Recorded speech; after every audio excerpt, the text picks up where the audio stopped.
Well, welcome back to our panel discussion, and thank you very much for coming to what is the second part of our asylum trilogy, which is a collaboration between, in this case, two historians of medicine and Talking Birds. And I think some of you also came to Trade in Lunacy, which happened around this time last year.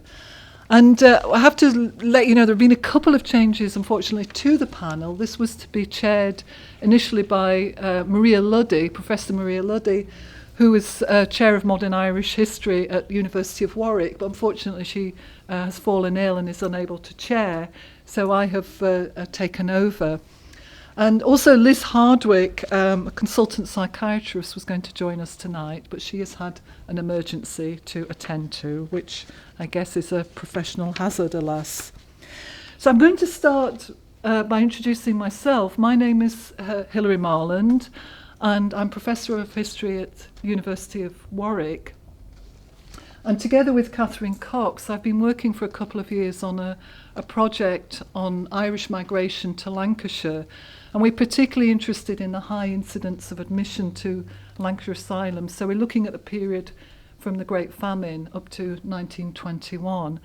And our research has created much of the material on which this play has been based.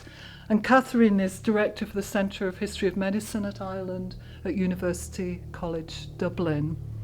And we're also joined by Director and Writer Peter Cann, who is responsible for the wonderful script and also for directing the play. And we're also delighted to have Vivan Joseph join us, who's completing a PhD in philosophy at the University of Warwick and also worked in community mental health care for many years. And he also directs a master's module on which looks in a very interdisciplinary way at problems and issues in psychiatry. So I'm hoping it's usual for the chair to ask the first question, but as I'm so heavily involved in the project, I would like to open the floor directly to questions. So has anyone got a question for us?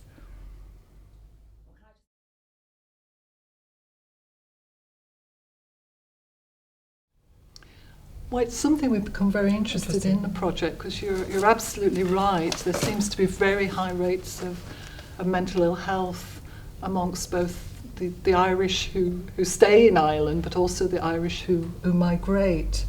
And from a historical perspective, we've become very interested in the kind of Irish diaspora, and there's been work on Australia and North America which shows that what we're finding in England and in Lancashire in particular is something that is a worldwide phenomena. But you're absolutely right, in second and third generation Irish there are high rates of mental disorder, and schizophrenia and depression are recorded.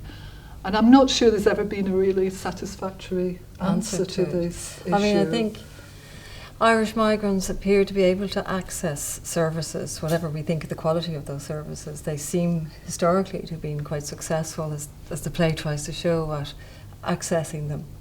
And that seems to continue, I think, in later generations as well, presenting themselves for relief. And we see it, as we said, in other countries, in Australia, in America and elsewhere. Yeah.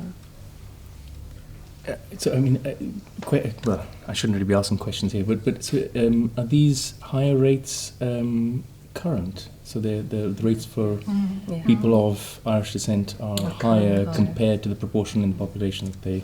Yes. Okay. Yeah.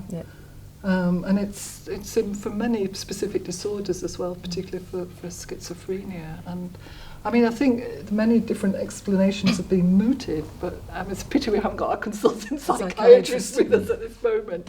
But I'm not sure there's been really a satisfactory answer to I mean, of course, migrants, as you say, share in this phenomenon more broadly.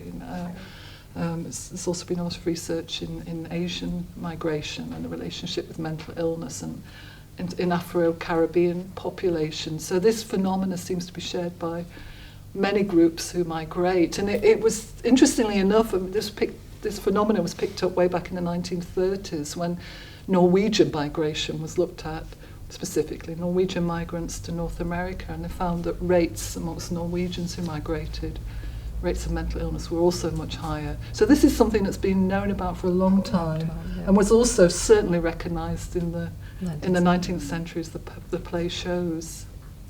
I mean, I think what comes across quite well in the play as well is, we have this cliched idea of Irish communities sort of looking after each other and supporting each other. But clearly there's limits to that, or these people somehow slip out of those systems, possibly because they're wandering looking for work, or because their behaviour is no longer acceptable for various reasons. But those communities, the network migration that we're so used to, doesn't seem to work for everyone.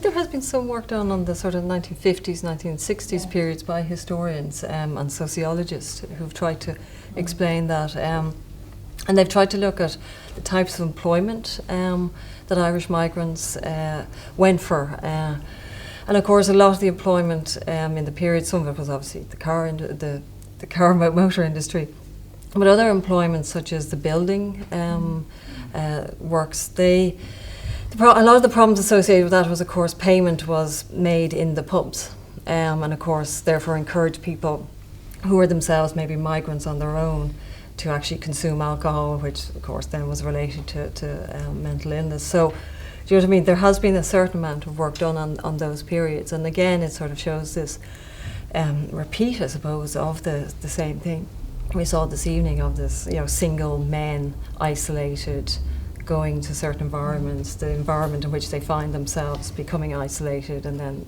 experiencing problems.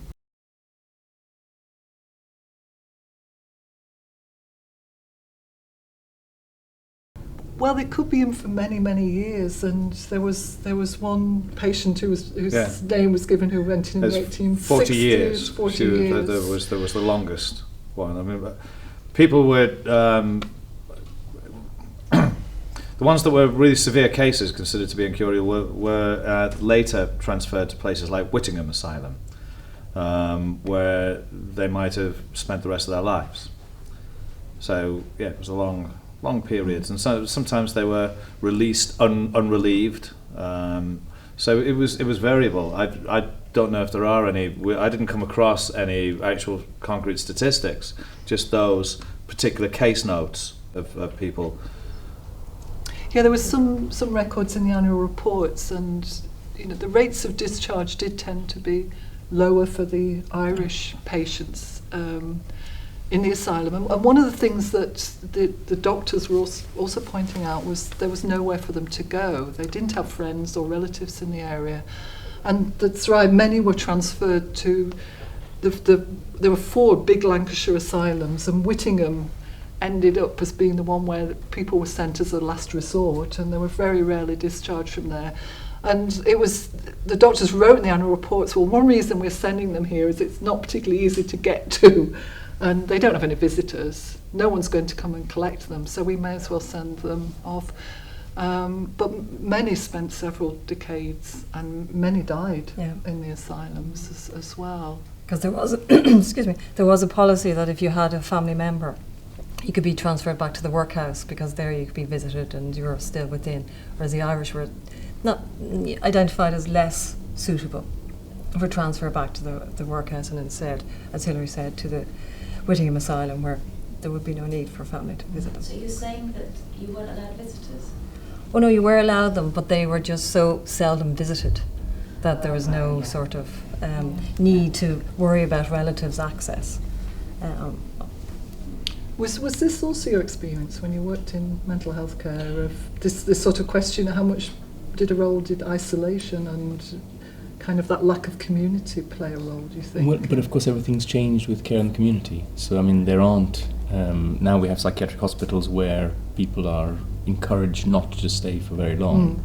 So you have acute inpatient facilities, and then you have people sort of on day visits. I mean, it's expensive. Well, that's one take on it, certainly, is it's quite expensive, and so there's no will to keep people in hospital.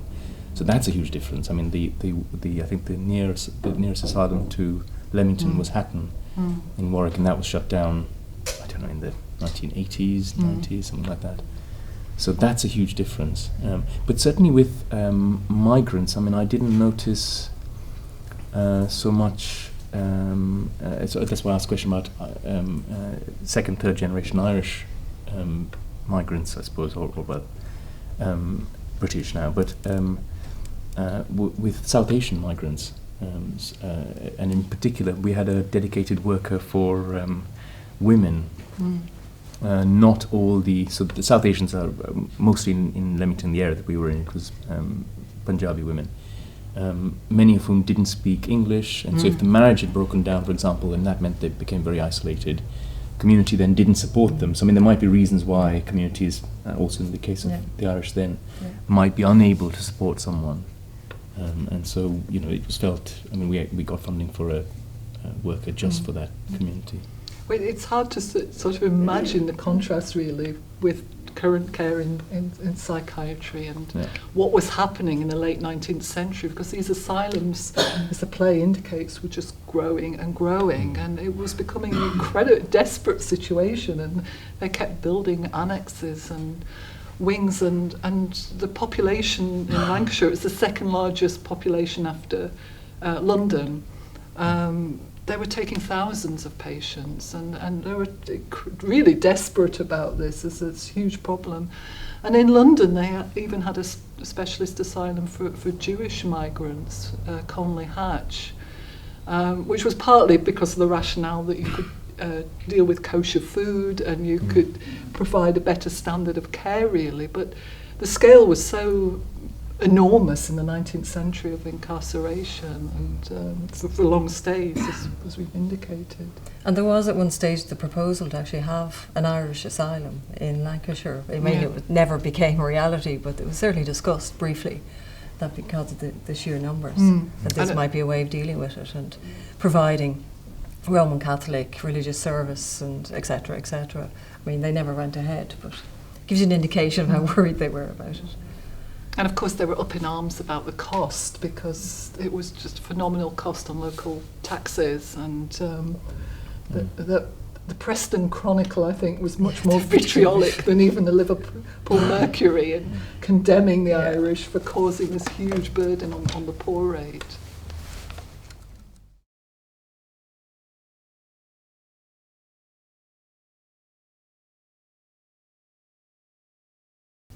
I mean, I think now you mention it, there were one or two examples, I think, was when they were trying to return a person back to Ireland. They were trying to find out whether there was family or whether they should be returned back to a workhouse in Ireland. Don't remember a huge, I mean, they certainly asked about relatives, whether relatives were in Liverpool or the Lancashire area, and they would make reference to, relatives are in Ireland.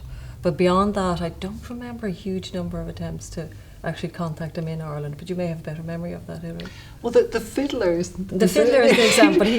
Peter's just adapted the story of the fiddler, but in fact there was an instance of a fiddler turning up at the asylum. He'd been sent on very quickly from the workhouse, and he literally got off the boat, gone to the workhouse, and then was moved to the asylum. And that was quite a frequent phenomenon. People were moved rather quickly through the institutions. And there was a claim that he was from a noble family and that he composed music, and the asylum doctors were pretty sceptical about this, but it actually turned out to be completely true, and his sister did come over from Ireland to take him home. So you get occasional instances of that. A lot of effort, some points, to repatriate. Yeah, repatriate is big. Patients. But not necessarily to family, often. Not necessarily to family, and sometimes literally to repatriate them to the docks in Dublin. So sort of deportation, in effect. Yes, it's a deportation and dumping, really. It was pretty harsh. But after a while they thought that was too expensive as well, because the Irish would often come back again. So there was a lot of toing and froing with this process.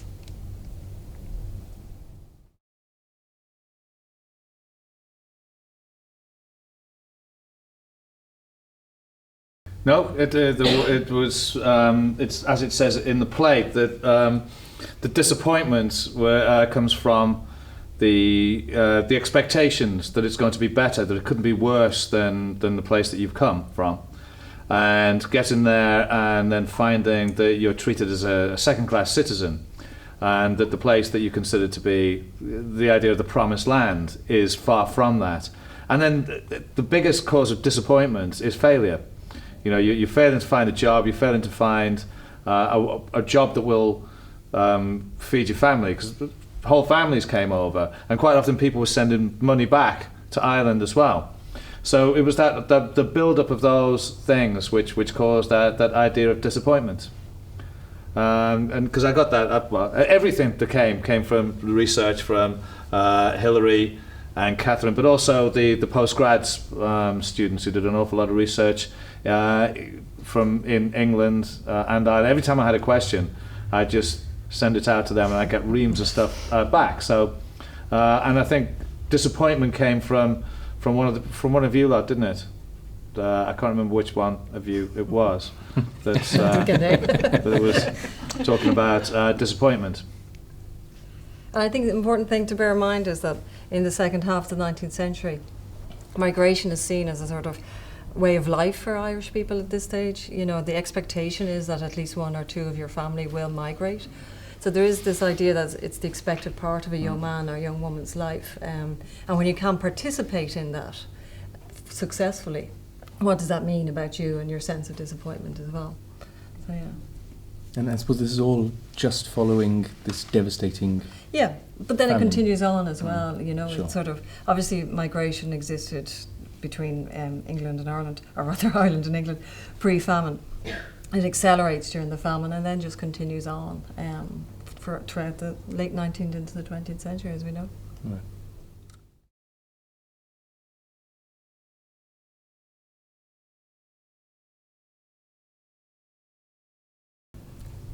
They always do this, right? Every time. You know, these are people with brains the size of asteroids, and so they turn to the thickest person in the panel. However, I can talk about this. Moral management was actually, the idea of it was... That's nicely Catholic, by the way. Yeah, well actually it wasn't. It was formulated in the 18th century, and the phrase came from Thomas Bakewell. And it came from the private asylums, and that the notion of that as it's framed in the play, that if you expect somebody to be rational, you can help them become rational, and you encourage the positive elements of people's behaviour, but it was all, and discouraged the bad things. So it was that notion of expecting a kind of and creating an environment where that the management of people's morals and the creation of a morality could take place, and it was transferred. That notion was transferred to the public asylums, like Rainhill, which was fine when you had relatively few inmates or patients. But as soon as you started to get more and more, it became much more difficult to do that, and it became the cases of containment or less individual attention, because it demands individual attention, that notion of moral management. So it was labour intensive, and it only worked in smaller institutions. It was to do with the environment they were trying to create as well. Rainhill, the grounds are beautiful. Right, they were beautiful. They're all built on now, and you know, it was that notion of you try to give fresh air and space, and which also endows people with a sense of value. If you give people nice surroundings, they become more valued. So that was the notion of moral management. So it came from the 18th century private asylums and was tried to be acted upon in the public asylums. It's particularly associated with the York Retreat, which was mentioned, which was set up by a group of Quakers, actually tea merchants, not psychiatrists. William Tuke was just concerned about the state of mental health care. Well, there'd been a death, hadn't there? There was a death in the public York asylum in York of a Quaker girl, which sort of prompted. And I mean, there was a lot of disappointment in the asylum system, really, as Peter's indicated, because the early 19th century was a period of great optimism about the ability to cure and to provide better conditions. It was seen as a great reform period. And then, as Peter said, everything got out of control as these institutions got bigger and bigger, and couldn't maintain this ideal system of care, really. I think that cycle sort of carried on. I mean, there's been optimism both about understanding mental health and cure, I suppose, and then disappointment. And I mean, it's not. I don't see it as having stopped yet. The sort of yo-yo from optimism to disappointment. And in terms of community care as well, Sure. because there were such high hopes for that as Absolutely. a new Yeah. approach. And for a lot of people, it just became a way of not caring, of not providing services for them. Yeah, and also that they never envisaged there would be so much demand on the system, I guess. Yeah. As someone who's worked in mental health care, do you think asylums shouldn't have been closed? Or mental hospitals, or as they were Well. known by the late 20th century? Well, I don't know. I think that's a really difficult question. But there was someone who, visitor, client, service user, who used to come in, a mental health service user, used to come into mine in Leamington, who'd spent a lot of his life in Hatton Central Hospital, as it was called. And he was bitterly disappointed about the fact that it shut down. He said, "I don't feel safe anymore. There's young people, youth, who sort of terrorised him for cigarettes." And I mean, it just didn't, it had a community there.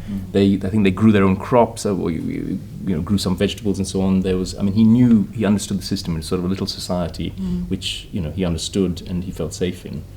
And he didn't feel that in the community. So not for everyone, certainly. And that's, I think, at the end of the With play that Sarah, comes yeah. out, doesn't it, Yeah. with Sarah, that sense of the double meaning of asylum, really. Yeah, As the absolutely. places of safety when the outside world is so difficult. And,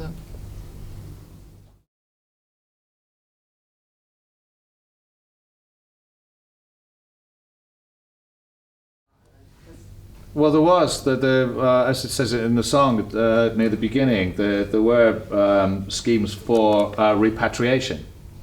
So it was a fear that had a small grounding in reality, but it was, for her, it became part of her problems, her mental disintegration, which brought on by all of the other factors that affected her. But yeah, people were repatriated. I think if memory serves me right, it was the Removal Act, and basically initially you could, after 5 years residence, you couldn't be removed, and then they reduced it further to 3 years residence in Liverpool, and after that you could not be removed. But the idea here, I think, is that anxiety that existed initially, that was quite real, becomes part of her illness or her delusions.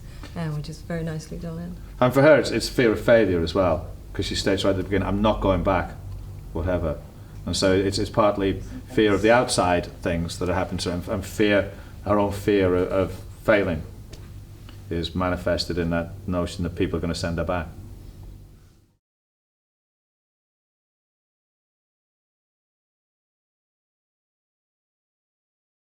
Well, certainly there seems to be a trend in terms of mania. There seems to be a higher number of Irish, particularly male Irish, who are given the diagnosis of mania. And of course, mania is sort of a very expressive in the 19th century. Is regarded as physically very expressive and associated with violent outbursts. And that certainly seems to be high. And also alcohol is more often. But it's quite hard to try and sort of negotiate and to think, to reflect on to what extent is this reflecting stereotypes about Irish behaviour, and also just tracking it as an illness. The other one that's quite interesting is general paralysis of the insane, which was later in the early 20th century associated with syphilis, but in this period is seen as or is associated with sort of bad living, the stresses of city life, all those things. And there's an argument that's presented, and certainly from my other work I've seen it. The asylum doctors argued that in asylums in Ireland you didn't see general paralysis of the insane, but instead the Irish had to go to other places to acquire it. And that you see that emerging then, and they're associated with this general increase in general paralysis of the insane in Liverpool. Yeah.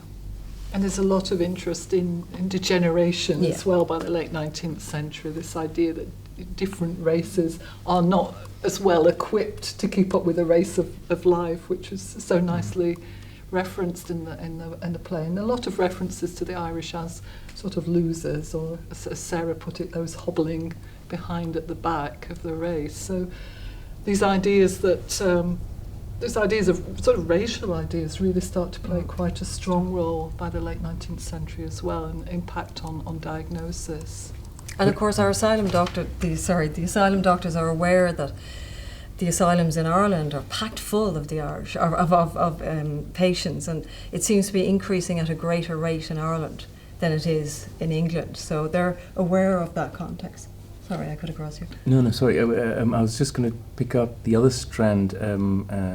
So you, I think you were sort of questioning, or you could have been understood as questioning the validity of the diagnosis they received.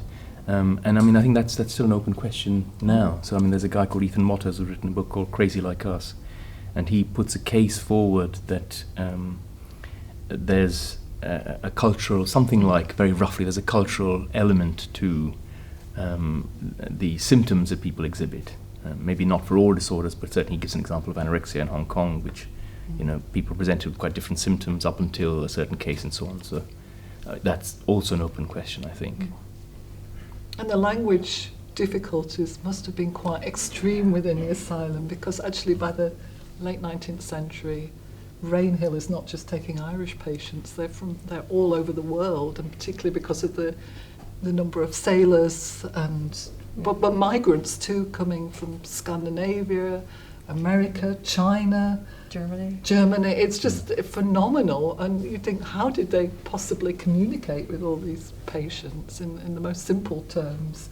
It must have been incredibly challenging, and I don't think they had teams of translators I've come across much evidence about in the asylums.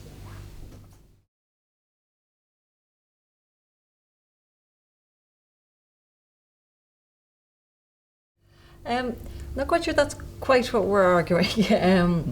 We're certainly trying to say that the process of migration, as we've discussed already, there's something about it that seems to make some migrants vulnerable to mental illness. I think when we look at the size of the patient population in asylums in Ireland, you have to remember it's also linked to a whole lot of other issues, such as migration in the other way. So families who maybe, in Ireland might have been able to support an ill relative, if they decide to migrate, they're not going to be able to get into America with a relative who is suffering, obviously, from some form of mental illness. So there's, you know what I mean? So migration is impacting on the system in Ireland as well in that way. And there are other factors going on. So I don't think it's that they are innately more liable to mental illness. And therefore, when they migrate, they're doubly impacted. I think the reasons for the high proportion of patients in Ireland are slightly different.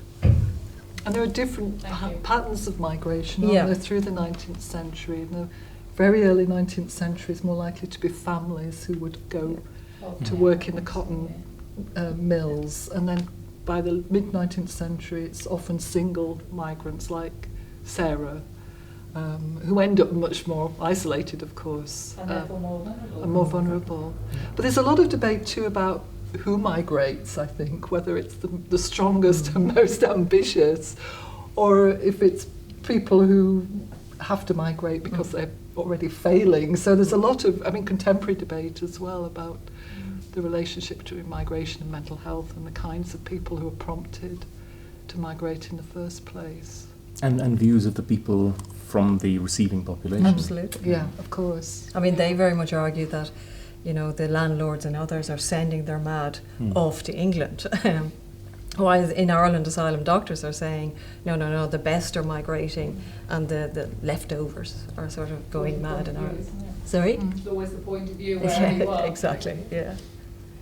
And there was some, not positive views, but the Irish were very welcomed, of course, at times of peak employment. And some local authorities recognised that they were important in times of plenty and when they needed their labour. And some people in the local councils, clergymen and so on, would say, well, they are kind of our responsibility now because we want them when things are good. And when there's periods of high unemployment, we can't just say, well, off you go again. So the viewpoints, even in the 19th century, were very, very varied, but there was an element of sympathy as well amongst some quarters, which I think came out well in the play as well, about their real predicament.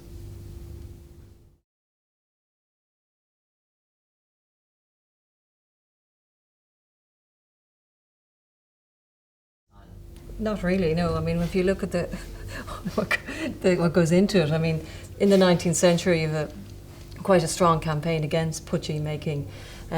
This is obviously homemade whiskey here. So there's a campaign against it in Ireland, A, because the tax inspectors are missing the revenue, and B, because of the various temperance movement. But there was, it was very hard liquor. I mean, it is very high and pure alcohol, so it's not really something you'd want to drink too often. And they brought that pattern to Liverpool, and as we saw, sort of produced it from potato peelings in the double Wobble shops. Wobble shops. There you go. I've heard it once too often.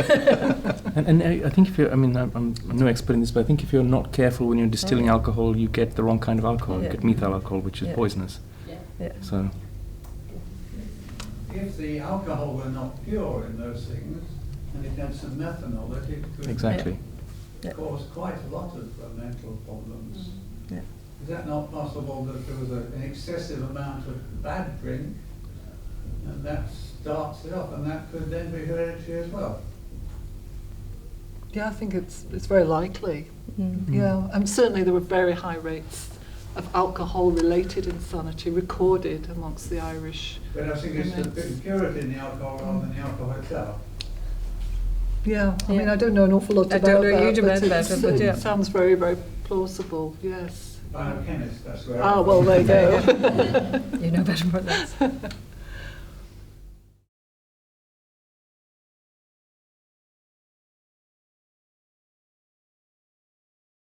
Well, we haven't really been able to track that many after their return to Ireland. Because remember, the pieces of information that we have about a lot of these patients are, they're quite hard to come around. So obviously we have the case books that Peter used so effectively. We also have the Lancashire County notebook, which sort of gave some little vignettes. They started to keep it in Lancashire because they were trying to basically track settlement and cost by extension. And they gave little hints of their life before they were admitted. Much harder to find anything out about people who were, sent back to Ireland and what happened to them afterwards. We did come across one case where a patient was sent back, again landed in Dublin docks, and it was expected that they would be met by poor law officers and brought back to their local workhouse. But the only reason we know about this case is because on the way they sort of accompanied the patient or the ex-patient and then left the person to I think it was walk the last 5 miles or something on their own, and then the person never turned up at the workhouse, so there was an inquiry into it and basically they lost the person. But other than that, we haven't really been able to track a huge number, really, any. No, it's quite difficult, to track that process. Unfortunately, it would be nice to have that information.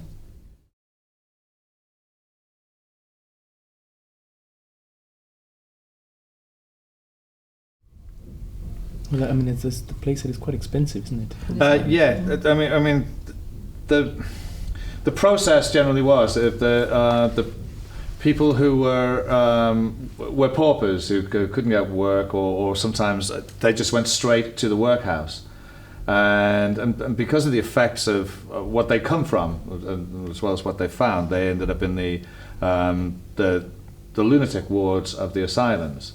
And it was to try and ease the burden on the workhouses that the places like Rainhill were built. So it was in some ways, certainly from people trying to get rid of them from Ireland. The absentee landlords and the people who didn't have any way of dealing with the number of poor in Ireland. It was certainly get them across to England, and it was then what happens to them in England.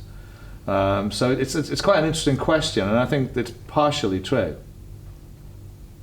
Yeah, and they built these huge receiving sheds. I mean, the stories of the famine and the arrival are just shocking. I mean, they're quite familiar in some ways, but to just go back and read them again. And so they built these kind of huge sheds near the harbour, which kind of took people initially, and then it was a sort of a clearing house for those who would go on and try to find work, or to go into the workhouse. But Peter's right, the asylum was certainly the most expensive option, so probably wasn't the default. I'm not sure what the default was. It was just this incredible scale, really, of problem. I think default was the workhouse, really. Default was the workhouse. Because there was no outdoor relief, which means after 1832, to get any kind of relief from your poverty, you had to go into a workhouse, which was punitive. It was like a jail. You were separated from your family. People of different ages were put in different places. You were given terrible things like hemp picking, breaking rocks and things. But the idea of it was so bad, you would do anything to get yourself out of that, which doesn't work as a philosophy. It's a stupid philosophy, but it was a conservative philosophy. So the idea was then, that's what you do with your poor. You put them in these big, virtually jails, which actually exacerbated the problem of their poverty and whatever problems they came in with. The other thing about a lot of the Irish people, when they came off this terrible crossing in the winter, they were ill. Physically ill. They were weakened by poverty before they got on the boat, further weakened by illness and cold when they came off. Some of them, a lot of people only spoke Gaelic, so they're trying to diagnose what's right with, they're just tapheads. Put them in the asylum wards. So it was quite often you didn't know what to do with these people.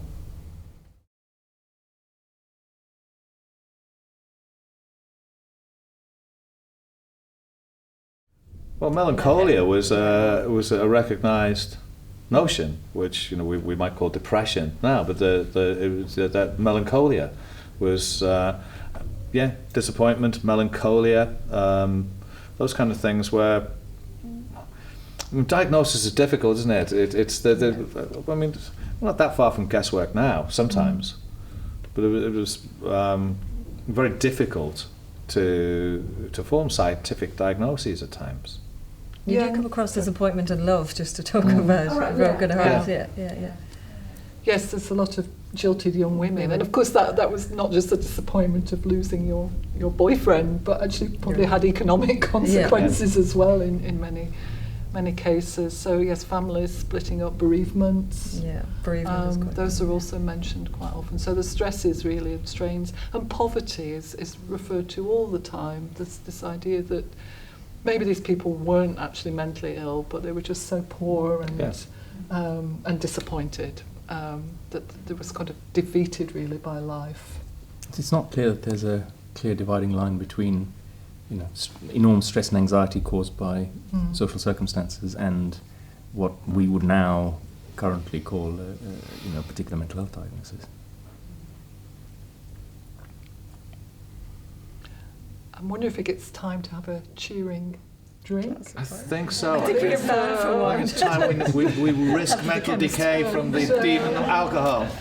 Well, thank you to my co-panelists very much. Thank you.